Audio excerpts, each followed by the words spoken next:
All right, guys, we're going to talk about simple passive lending today.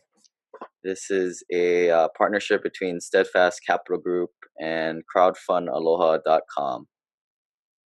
Before we get started, we've got the legal disclaimer here like we have all the time.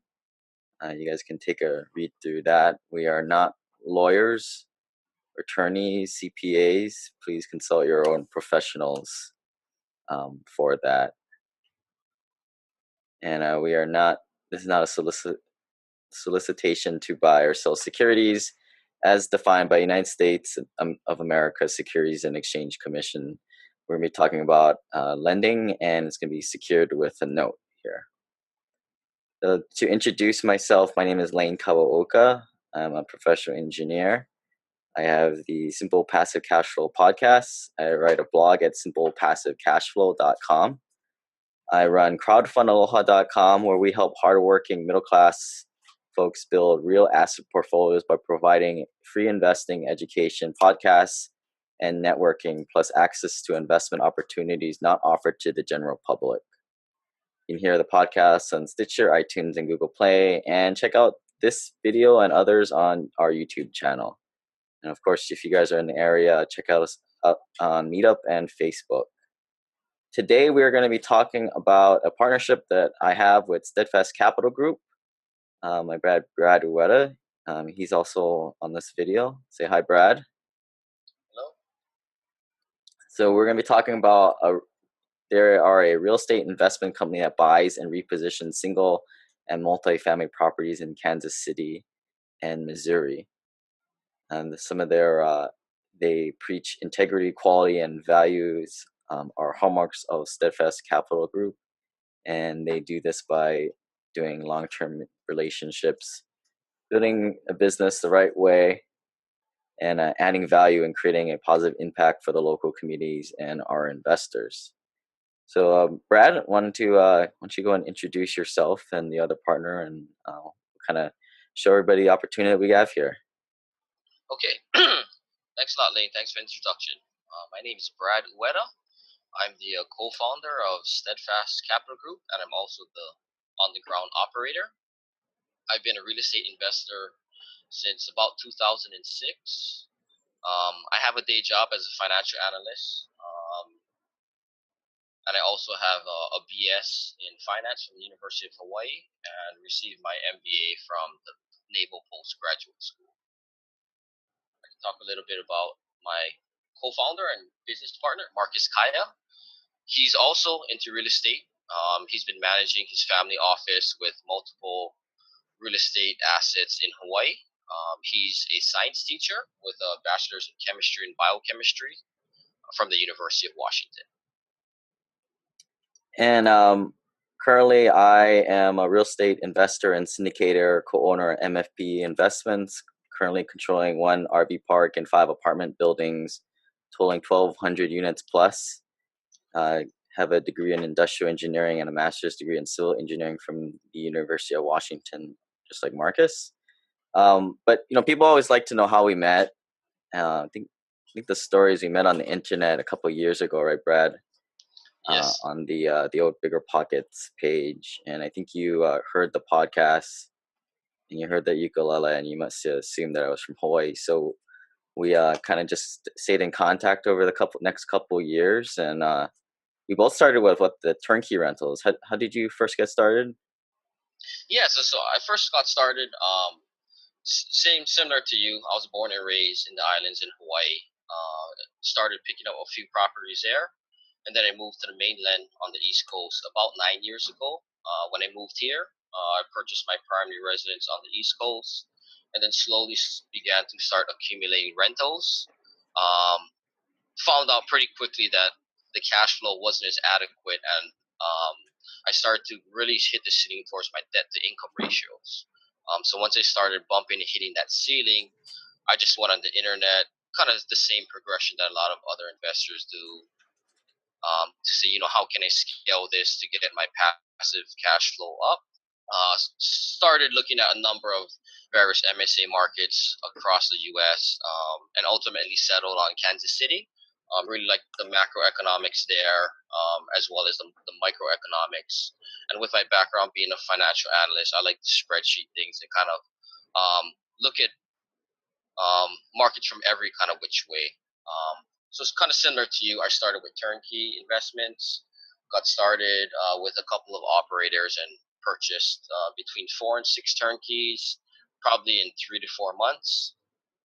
From there, migrated towards kind of light rehab properties, probably about 4 or 5 from there.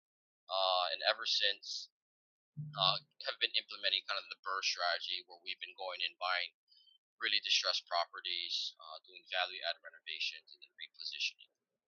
Right. And a lot of people that follow simple passive cash flow, they know me as the more buy and hold passive investors. They know obviously I've been going to multifamily syndications and other syndications as more of the passive role.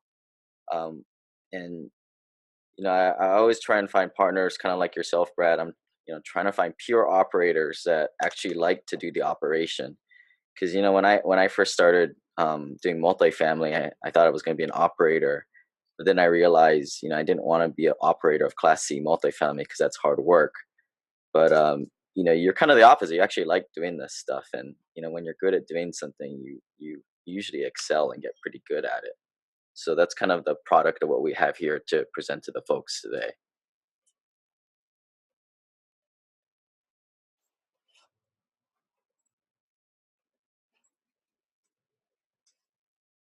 Okay, so I'll talk a little bit about the team we've established in Kansas City. Um, Kind of Lane mentioned that one of the core tenets of our companies, we like to establish long-term relationships. So we spent quite a bit of time on consideration vetting a whole number of folks as far as our core team. One of our main components of that is Affinity Property Management Group, Mr. Cope. He's our rental PM. The thing I like about him is he has a construction background. He also is a broker. He's in the insurance industry, and he's also an investor himself. So we like folks that are in the business. And he's born and raised in the greater Kansas City area. So he's a great asset for sure. We do have Mandy Hunter. She handles all of our attorney and legal matters for the company. And we also leverage Dickey and Humbard, which is a local Kansas City company. We also have a pretty expansive network of wholesalers, contracts, general contractors that we also heavily leverage. And I think when we were talking about this, probably about a year ago, we started to talk about this idea about potentially partnering up and doing these. And that was my first, you do a SWOT analysis. The threat was these contractors, it's hard to find good contractors. And when you do, they can kind of disappear on you. So, I just want to highlight that redundant network of wholesalers and contractors, which is why we're not listed here, because it's a contractor by committee here, and that's really the bread and butter of Brad's team is he's got that redundant group of these guys. Yeah, Lane, and that's a really good point. One thing we try to focus on is not to have any single point of failure. So, kind of how you mentioned, we have multiple layers of insurance, if you will, across all of our business lines. So, if anything were to happen, like we said, we can take out one piece, plug in another. It might not be exactly smooth, but it's not going to be a massive problem that we can't handle. So, we can just kind of substitute basically another team, another GC, another deal finder, etc. All right, so this kind of a review for a lot of folks. What are we talking about here today? Private money lending. So everybody knows about fixing and flipping houses. You see it on the TV all the time on HGTV. What flippers do is they take these beat up homes. They find them from a variety of methods, from wholesalers or tax liens or tax sales, or they go to distressed buyers.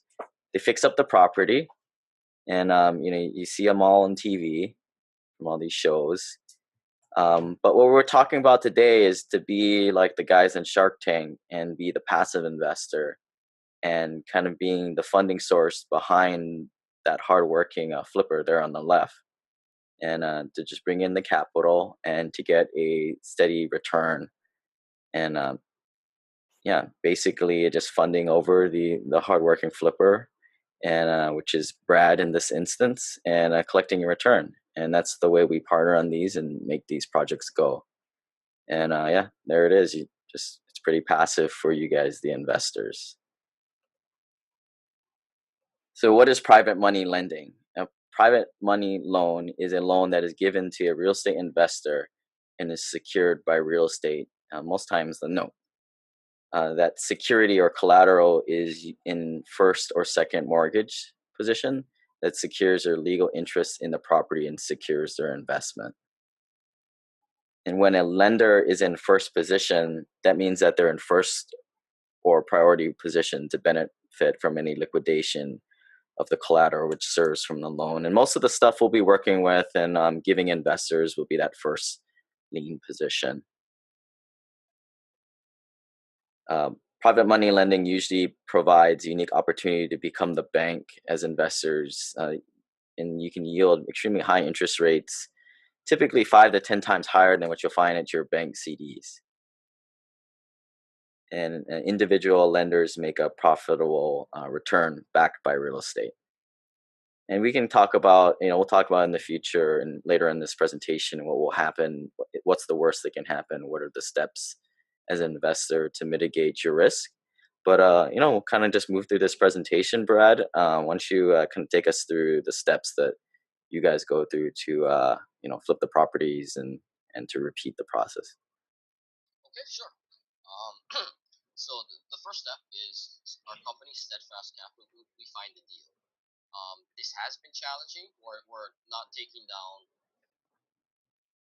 Okay, so the first part is Steadfast Capital Group. We find the deal. So deals have been really difficult to come by. They're very challenging. We don't take any deal that comes across our desk. We're probably taking down maybe 5 to 10% of the deals that we try and bid on. Kansas City, the areas we're buying, is very competitive, which is why we're leveraging private money, our own personal capital to purchase all in cash and make very competitive offers. Typically, we'll buy and make money when we purchase the deal. So that's step one. The next box. And that's kind of the secret sauce here. I mean, when I was kind of watching you do this about a year ago, you were kind of getting decent deals, but now, I mean, kind of talk to us a little bit about the evolution of how are you getting. I mean, obviously you're closing deals, right? So you're getting known as a closer in the industry, but maybe for some people kind of doing this, how do you kind of push through that first layer and actually get into that really good deal flow which you're hitting now? Yeah, that's a really good point. We've been in the Kansas City market for a couple of years, and it does take time. You're not just going to come in day one and expect the best golden deals to fall on your lap. So it does take considerable time, effort, and also capital. You mentioned earlier we have a kind of redundant process where we have really good deal flow. We try and leverage as many people in our network as we can. So we get deals from wholesalers, brokers, agents, private money lenders, attorneys, pretty much everyone we can talk to. And we do what we say and we say what we do. So we've never retraded or backed out on a deal. If we say we're going to close, we do close. We're not afraid to put down hard money. Like I said, we'll close in all cash. And the reason we are confident doing it is because before we put it on the contract, we have, like I said, Mr. Cope. He's got extensive construction background. He also runs a general contracting crew. So we'll typically have him put eyes on the ground, walk through the property. We also will have a second general contractor go in and give their opinion. We'll run multiple BPOs or brokerage price opinions. We pretty much know the area. Typically, we're buying homes in the same areas. We're targeting A and B neighborhoods. We do have an extensive portfolio that ourselves we have. So we're familiar with the area, and like you said, we built up a reputation of closing on deals. So once we close and we do what we say, we typically get that kind of line pass, so to speak, where we just say, "Hey, we've done this one. If you have any more, please bring it to us, and we'll just kind of rinse and repeat." And we've also been able to purchase. Once you do purchase one or two or four or five, um, they start coming your way. And oftentimes, when we buy one from a distressed seller, there have been instances where we purchase multiple others, and that's kind of opened the doors to buying their entire portfolios. So, okay, the second box. Once we do find the deal, like I said, you make your money when you buy. So we make sure we buy right, and we get kind of the right foot forward. The second box is you, as the private lender, you're going to receive documents securing the loan. I think the next slide kind of goes into detail as far as what that process is. So I won't go too in depth at this point. After that, the home, we're going to close on it. We'll purchase. The typical closing is between maybe 10 and 20 days. Obviously, we need to make sure title clears, all the paper proper work. The attorneys take a look at it and make sure everything is clean deed. After that, we'll go in. By the time we close on it, like I said, multiple GCs have put their eyes on it. We typically have a pretty good scope of work. Our draw schedules, everything is set up front. So from day one, we have the dumpsters ordered. Our guys are pretty much hitting the ground running.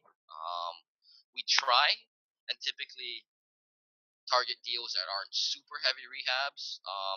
So for the most part, I would say 75% of our deals, we're typically in and out of the renovation between 2 and 3 months. Once we do get in, we do our value add, go through a renovation. The next step is we're going to sell it, or sometimes we'll go in and do a bundle refinance with a bunch of our projects that are out there. And once we do exit that, then we will return the lender's principal and interest.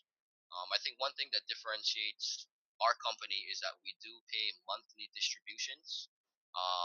A lot of other companies, they don't do this. They'll typically just pay you one large lump sum at the end, which is your principal and all of your interest for your 2, 3, 6 months payments.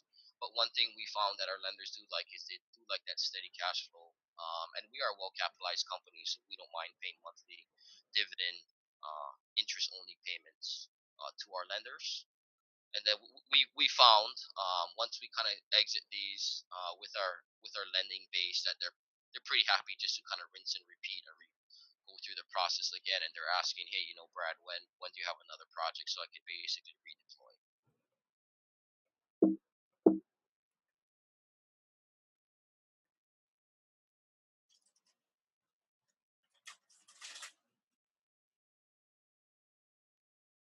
Okay, the closing process.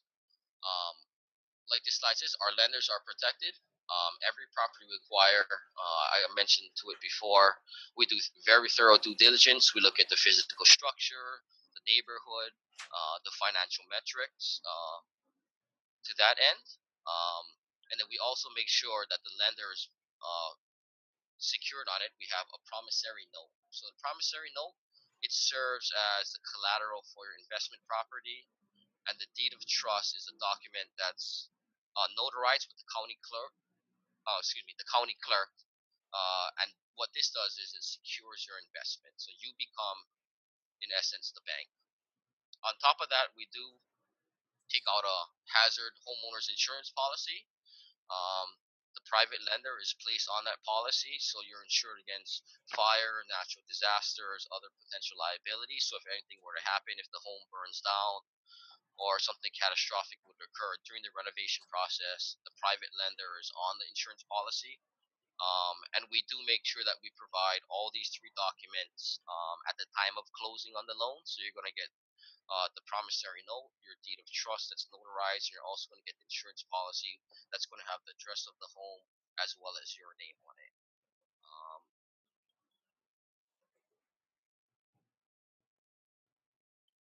this next slide. So this is a sample lending scenario. Um, like I said, our price points. are typically between maybe 80 and 150K as far as all-in costs. We're targeting a lot nicer neighborhoods. These are A class, B class places that are anchored with great school districts, very low crime, um, and very desirable. Like I said, we have a pretty expansive investment holding for ourselves. So a lot of times, going in, we're happy to keep these in our own portfolio. So for this particular example, the purchase price is 120K. The renovation cost is 40K, which is I would call a moderate rehab. Total investment, all of our investments, we plan on exiting in 6 months or less. So as for this example, we have a 6 month hold period, and the projected sales price after repair value is about 230K. So on all of our deals, we typically try and get in at 70% of the ARV, just to get that buffer and contingency. In this particular example, we're offering 8%, so you can kind of see how the numbers break down. Where a loan of 160K, the lender is going to be getting a little bit over $1,000 every month. So from months 1 through 5, you're gonna get $1,066, and in month 6, you're gonna get 1,066, and your initial return of investment of 160K. So that's a pretty good return. In this example, you make over $6,000 in a 6 month period. A lot of folks, they have kind of funds in their IRA sitting around not doing much, or they have money getting less than 1% in their bank accounts. So by comparison, this is a pretty good deal. So again, like why consider private lending? Like we said in the last slide, it's secured by a hard tangible asset, which is real estate in this case. Higher yields compared to the 1% in that CD that a lot of people are used to. And then it's pretty much a short-term play. I mean, I like to use these things when I just happen to have a lot of liquidity on hand. I like to have 50 grand ready to go for a syndication. But if I have more than that, yeah, I'll put it into one of these kind of projects, more of a 6 month to a year hold in my head. And it's a predictable monthly income stream. I mean, I think what Brad's got here is the monthly payments. I mean, that's you can't beat that. I mean, most guys doing private money lending, they'll kick you back whatever you made at the end when they make their money. I think it just goes to speak how well capitalized Steadfast is, and it's good to know. It's good to know that they got the money to do it, and no fees or management costs here. And it's good for the passive investor looking to get started because you don't have to vet vendors, find deals, or manage any of these renovations. I mean, that's what Brad and his team does, and you've got the downside protected, like we said, secured by real estate.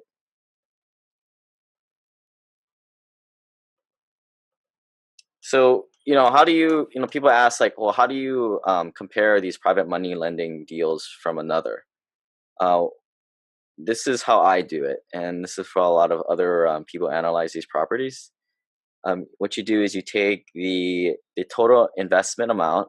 In this scenario, it was $160,000, and you divide it by the ARV, the after repair value, or the projected sale price, which is $230,000.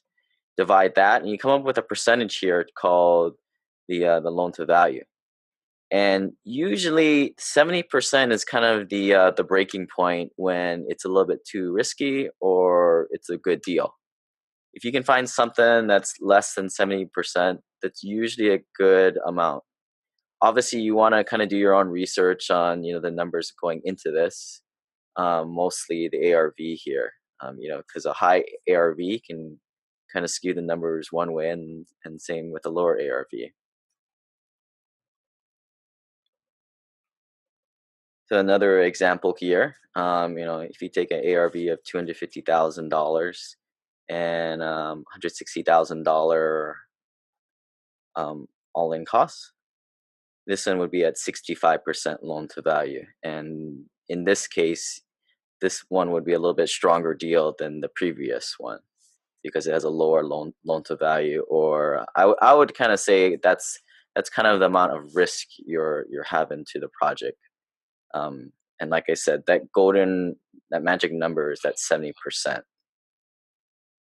And of course, you also want to be looking at the downside risks. A lot of the stuff that Brad's going to be doing are the first lien loans. But if sometimes you can pick up a second lien, which will usually come with a higher return. But again, think about it. Like, if something were to happen, you're second in line to go collect on your money.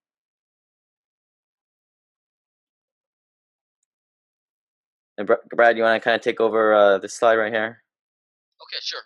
So I know some folks kind of watching might be like, well, how do you get 70%? That doesn't make sense. I'm bidding on the MLS and I can't get anything for 110%. And that might be true. I can definitely understand. Just this past week, we put in a couple of offers, just kind of a test to see.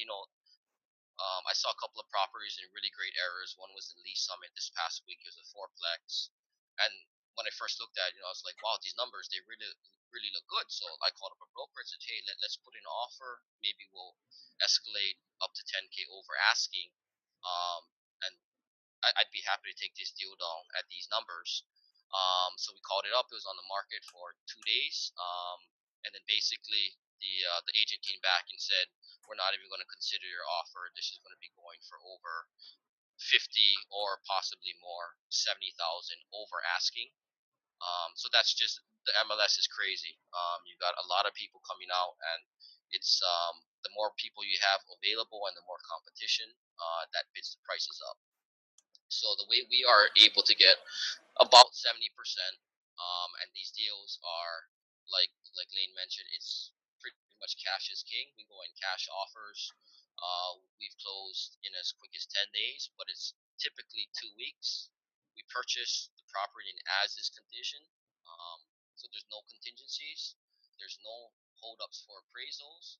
We do our due diligence where we have brokers and people that are very well aware of construction, the condition of the property, as well as the neighborhoods, do broker's price opinion. So we cover our bases there.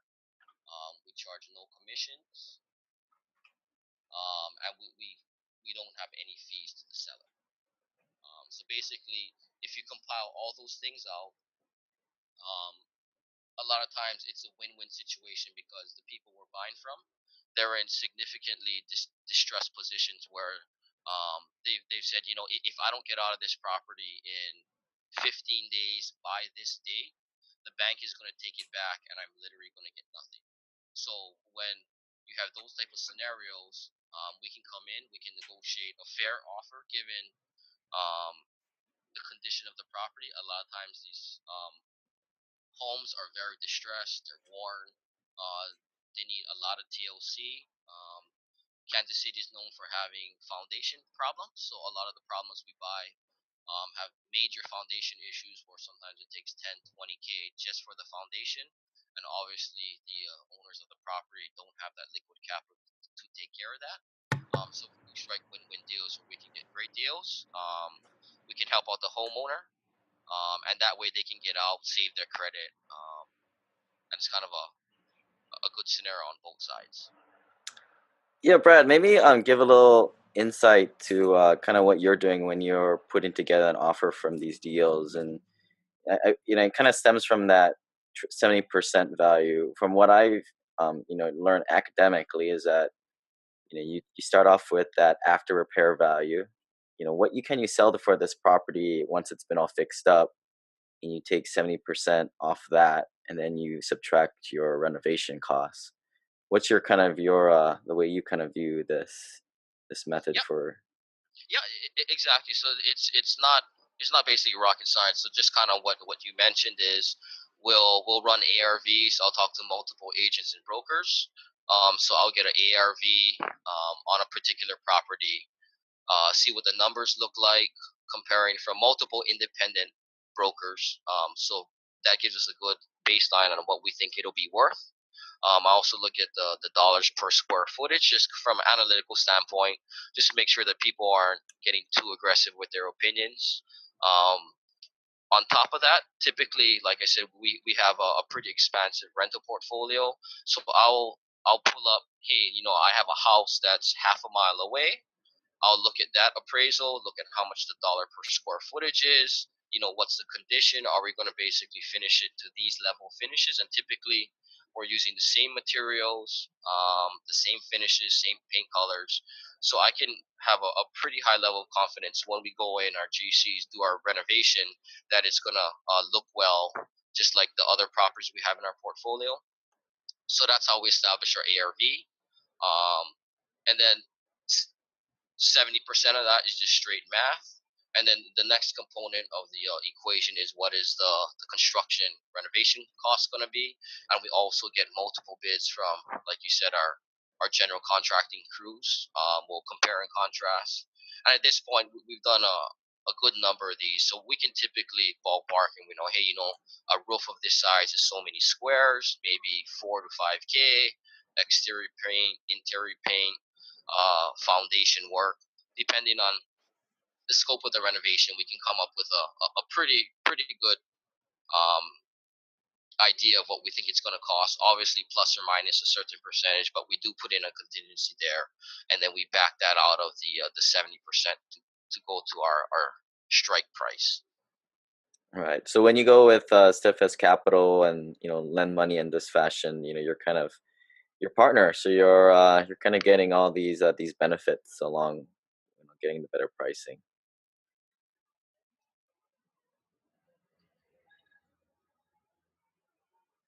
So Okay. Brad, why don't you kind of go over some of these criteria that you guys look for in Kansas City area? Okay, yeah, and like I was saying, we do a lot of due diligence because kind of our mantra is you make your money when you buy. So a lot of the game is trying to buy it right, and like you said, you may run into hiccups, but I'm of the opinion one bad deal will take you maybe 2 or 3 or maybe even 4 deals to dig out of it.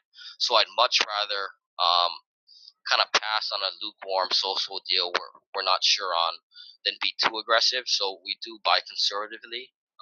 On the left side of the chart here, we target distressed single or multifamily, like I mentioned, anywhere between 20 and 50% below market value. We typically target conforming homes for the neighborhood. So these are 3 bed, 2 bath, 2 car garages, maybe 4 2 2s.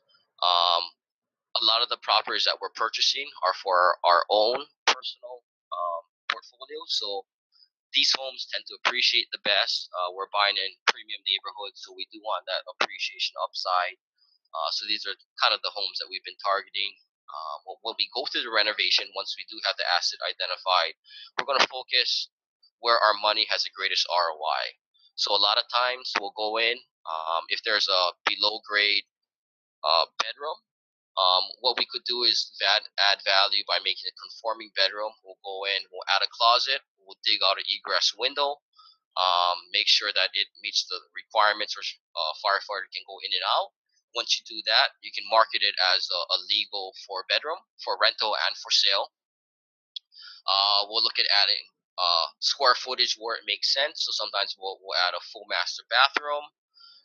And a lot of times we'll take down walls, especially at this day and age. People, they really love the open concept kitchen where we can blow out a wall, put in a nice header, put an island, bar top, and that way a lot of folks, especially our renters, they really love that open concept kitchen.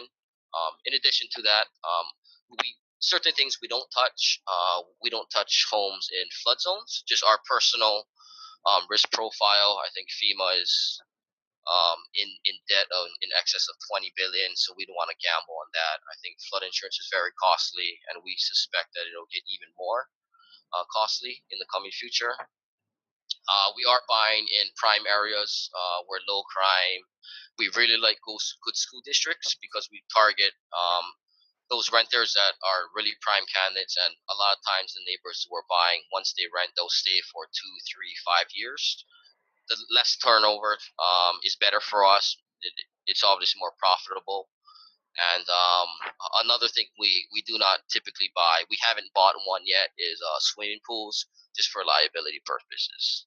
And so these are kind of the metrics of the actual property. On the right side, we have financial metrics. Typically, banks, you want to make sure cash flows, so we run our due diligence, because we're a conservative company, so we're not going to bet on appreciation. We need debt service coverage of a minimum 1.25, and recently we've upped that to about 1.3. Right. And that's in case the market changes. So everybody says, well, what if the market's been pretty hot? What if it cools down? Well, you get that 1.25 there, and now you just lock in your long-term financing, and you're fine. I mean, a lot of these properties will cash flow very well. So Yeah, that's the multiple exit strategy. yeah, that's a great point. And kind of one thing I say is that the actual price of the property, and me as an investor, the only time I really care of the asset price is when I buy, when I refinance, and when I sell. So those are only three times, and that could span years or even decades. So in between those 3 points, if it cash flows, whether the market's up or down or sideways, we typically don't care because the cash flow will carry it. So that's Right. one reason why I focus on cash flow. Another reason why this stuff is way better than stocks, right? Because you can wait for the highs and cash flow during the lows. Exactly. Second point, just as far as a volume transaction, we target at least 20K minimum profit per deal, rather than chasing really small dollars. And um, it's just more efficient to kind of put at least a floor on it. I also talked about renovations. We try and keep renovations under 50K, give or take. To date, we haven't got any renovations where we've popped the top at a full second or third floor, or done any really major renovations. Those type of renovations potentially have complicating factors when you're looking at permitting and other external issues, that we try and keep the level of complexity pretty black and white. So if we've done it before, we know how to get from A to B.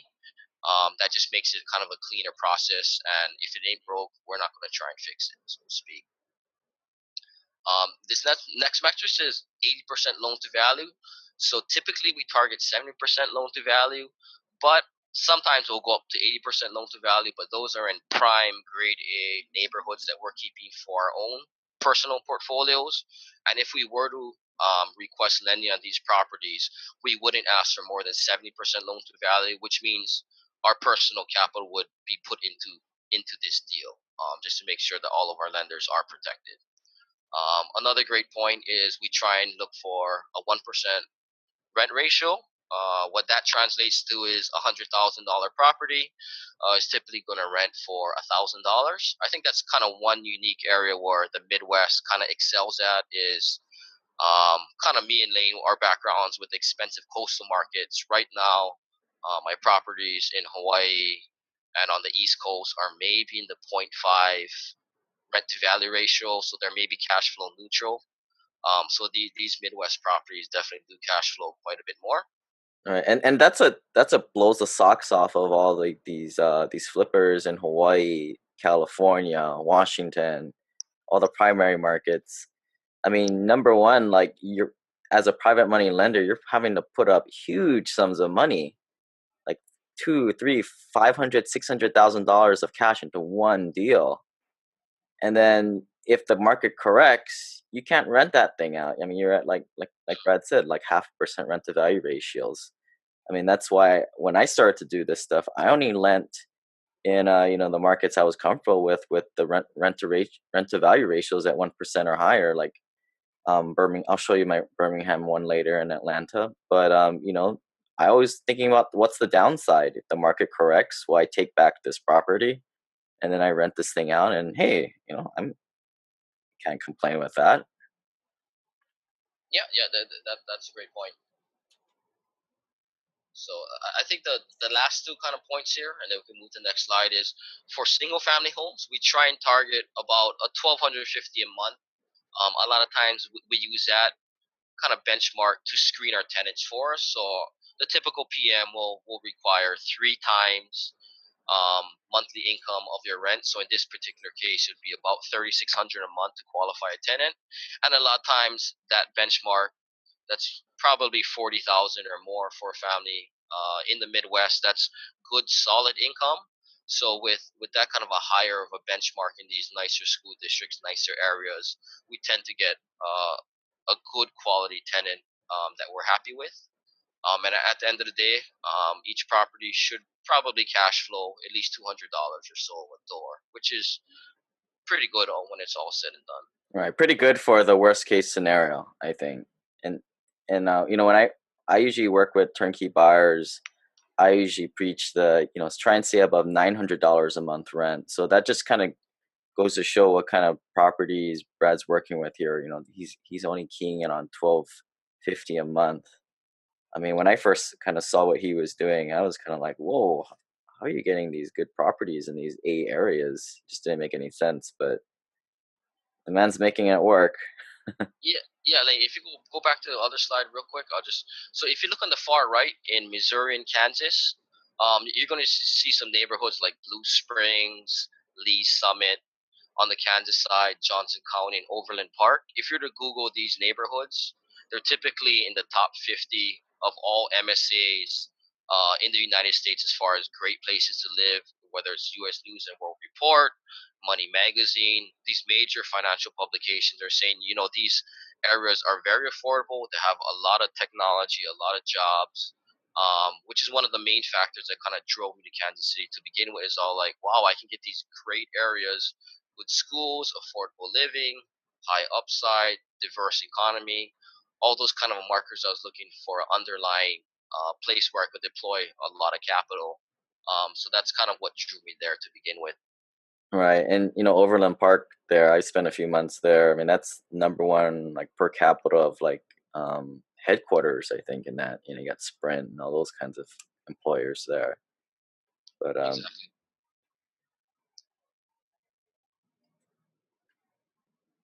yeah, you want to kind of walk us through some of these past projects, and I'll kind of go through my Birmingham one after. Oh, okay. So speaking of Overland Park, this is just a project we just recently did.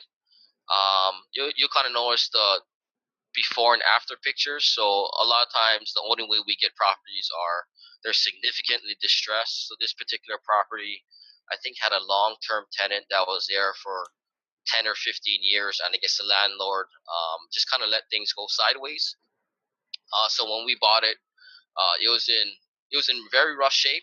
You can see the kitchen flooring, cabinets. Basically, we go in, got everything down to studs.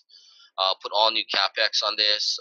We redid the bathroom, full new kitchen, new cabinets, new appliances, refinish hardwoods, new paint. You can go to the next slide. It'll kind of show the exterior, I believe. What were the total recap costs in some of these? So this one, I believe we bought this for about 75K cash all in. It was about a 2-week close. I think that this appraised for 138,000 after it was all said and done. And we put in, I think, a $30,000 renovation, which is a great number because, like I said, we're able to leverage our general contractors and kind of our redundant systems. The reason we are able to do that is because we're typically doing 2 to 3 projects every month. So I want to make sure that we feed our general contractors. So I tell them, you're not going to make the most off of us on a single deal, but we're going to make sure that your crews are busy year round. So when it's winter time and it's slow, we're going to keep feeding you projects. So that's kind of been our model. We've been striking pretty good deals with these construction companies. This is another project we just recently did. This is in Independence, Missouri. This is a blue collar, I would say probably C plus B minus area. Great cash flow. Pretty rough situation. I think this is a pet house where the owner had a bunch of dogs and cats. Nothing against dogs or cats, but if you've got pets, they can do a number to your property. So that was kind of the major issue with this particular home, and it also had really, really big, serious foundation issues. So we were able to go in, buy this at a really good distressed price, put in about a. You want to run through the numbers on all of these, or just kind of look at the pictures? Yeah, just look at the pictures. Maybe, I mean, everybody hears about that foundation thing, right? Like, I mean, it's not that big of a deal. How did you guys remediate that situation? Yeah, yeah. So actually, I've come to like foundation problems because I think it gets Yeah, everybody's freaked over. out, right? Exactly, you get Yeah, that overreaction, knee jerk, and people are like, "I'm just not going to touch it." Um, where to me, it's once you do a number of these, you kind of know what to look for. And I got a foundation guy. I can call him out and say, "Hey, just give me a quick and dirty ballpark. I'm looking at 5,000, 10,000, or 20,000." So for this one, it was a bigger property, bigger job, but we went out, we dug out, retrenched 2 walls, probably put in about 20 or so support beams. I think when it was all said and done, it was maybe $13,000 or $14,000, but we bought it at a really good depressed price, so we're able to build that into our numbers. yeah. I mean, if people want to check out the numbers, they can go to shoot us an email or text money to 314-665-1767, and you'll get the 40-page, or I don't even know how much pages it was, 50-page executive summary that we put together with all these the information and numbers for you to read all day about. Yeah, exactly.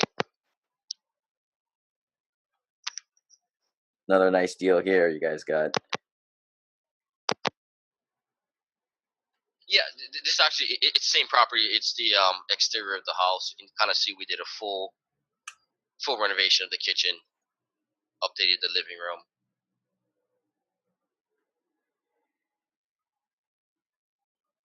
Yeah, and this is just another project. So this is a really up and coming area. It's called Waldo. So it's one of those neighborhoods that's turned. It's really hot. It's great location. We went in, same scenario. It was a distress situation where we put on a new roof, refinished the floors, new paint, did some major upgrades. I think yeah, I think that this is one of our lighter rehabs. We're in and out in maybe 4 weeks.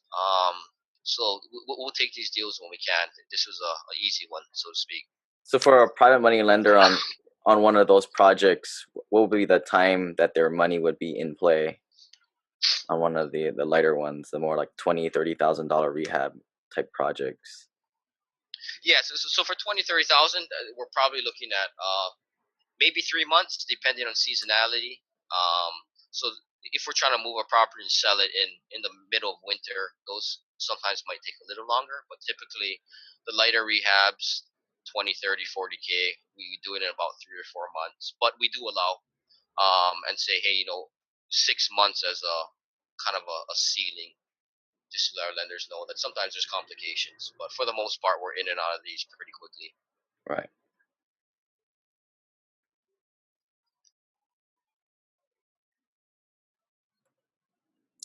All right. So here are the kind of the projects that I've done in the past as a private money lender. This deal in Birmingham, Alabama, required $157,000. A little bit bigger deal. Um, the estimated sales price on this one was $245,000. Estimated profit for the flipper was $77,000. But as the private money lender, what you're looking at is the 157,000 divided by 245, and you do the math and you see what kind of risk coverage you've got there, what kind of loan to value you're playing with. So I'll just show some pictures on it. All these things. These you got to pull permits, do things the right way, and that's what the general contractor's on board for. So here's some of the before pictures, and then going to the after pictures. Again, like Brad said, a lot of these things you're removing walls because a lot of these older properties, the 1950s, 1970s properties, for some reason, people like bigger, more rooms, more privacy. But today, it's more that open concept, what people like. So a lot of removing rooms and living rooms, opening things up. Nice kitchens, because the kitchen is what sells the house to the retail buyer. Here's some bathroom photos, and then kind of in construction there. And here's the after pictures. some of the bedrooms in progress, and then some of the after of the interior. Cleaned up the basement, and I think Brad also mentioned, the value add potential. Sometimes you can add an extra bedroom. In this one, we added the back room. Here's kind of the inside of it, and that's when you can bump a property from a 3 bedroom 2 bath to a 4 bedroom 2 bath. I mean, you pretty much created $40,000 of instant equity right there. So in this one, added a deck in the back too. And then we're kind of getting to the end here, but a lot of you guys sent in questions, and some of these are the typical questions that you ask. So I'll ask this from Brad: what's their operator's experience? Since this is a question I always ask. People are always asking me to borrow money from the Hui Deal Pipeline Club, and this is the first thing. What's your track record? How many projects do you currently have open at the moment, Brad? And how many of these have you gone full circle with? Yes, so right now we have 12 projects, 12 renovations going on at the moment concurrently. So like I said, we do have multiple general contractors, multiple teams to tackle that. It's not like we just have one team, because that would be a lot of work for somebody to do, and that would kind of put you at risk of a single point of failure. So we've got probably about 4 or 5 different contracting teams working on it. Currently at the moment, in various stages, some are just in the initial, some are being finished up, but right now we're juggling 12 of these currently. Right. Other question here is, what happens if the borrower takes longer to pay back the loan, assuming that they just continue to pay back the same interest? So, I mean, this would probably be, let's just say one of these houses goes a little bit longer, and then the winter time comes, and it's just not a good time to sell the property. So you might wait. So I'll answer this one. You'll continue to pay the interest rate. If it's 12%, you'll continue to get 1% a month. And sometimes these things do move out longer than they were first said. Might be 6 months initially, it might go out to be 8-9 months, and that's why I always say, use your semi short term liquidity on these types of projects. And the longer it takes, the more you get paid, which is great. Personally, I'm still waiting on one of mine that's been kind of taking a while in a different market. But I like to use this in conjunction with a note fund like HP, and I also like to use it with my life insurance to to kind of optimize my liquidity in these kinds of investments. Brad, you want to take this one? What are the terms about defaulting? Okay, so as the slide said, the majority of our loans are set up on a 24-month note. That's just for safety. Like I said, we have a pretty tight process where we go in, we have our scope of work, our draw schedule. We've done a number of these before, so we kind of know what to expect. We're familiar with the neighborhoods.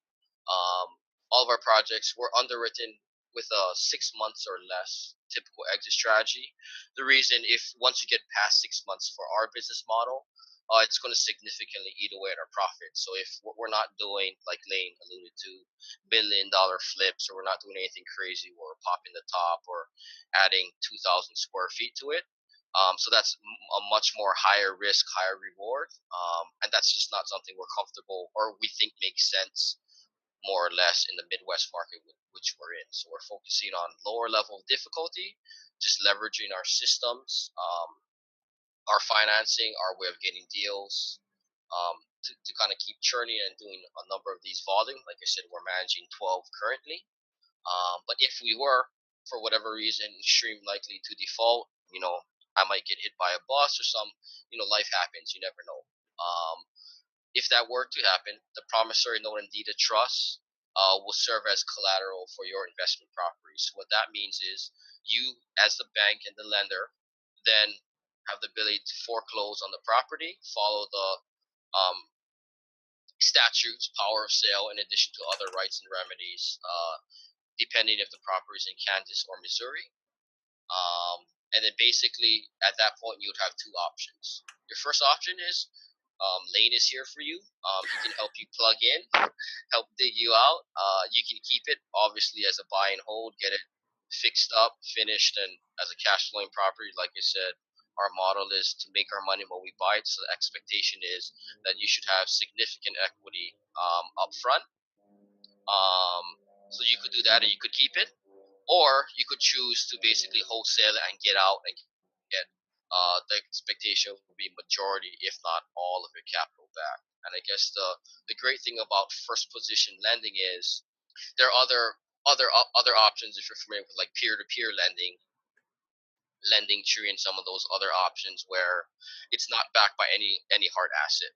Um, so this does give you that recourse and that ability um, to cover your investment, and it is a significant investment. So rightfully so. And that's why when you're analyzing these deals, you're looking at that 70% coverage, right? Because if something happens, you want to be covered. Yeah, exactly. You had that 30% buffer. Worst case scenario, if everything went wrong, you probably would be at maybe market MLS price. Right. So kind of the same question here, but just asked a little differently. Do we take ownership of the property if Brad gets hit by a bus? How does that process work? And I've actually done this with my property in Pennsylvania. I had to take back the property with this process called deed in lieu, and you basically we'll get a lawyer, and he'll make sure he'll transfer title over, and the property is yours. Um, and good thing you got a property in Kansas City where it's a great rental market. Got the contacts for property management. It'll pretty much be a plug and play to complete the work, and if any, the property might be ready to go, and then to get tenants in there, and then at that point, you cash flow. That might be what you're kind of doing anyway, and or you try and sell it at the right price. And again, this is why it's superior to doing this in Kansas City, a Midwest market, as opposed to Hawaii, Seattle, San Francisco, DC, etc. Or like Brad said, you can choose to liquidate the property, but I'm more of a cash flow guy. I mean, that's the end game. So I would prefer to hold on to it. And then for more information, go to simplepassivecashflow.com/lendkc. Or for those of you guys on the move, you can also sign up for that list. Text money to 314-665-1767. Also, check out the private money lending webinar that I did earlier this year on the YouTube channel, and Simple Passive Cash Flow Podcast number 45, Fundamentals, Private Money Lending, and Simple Passive Cash Flow Podcast number 54, Fundamentals, where I talk about debt deals versus equity deals.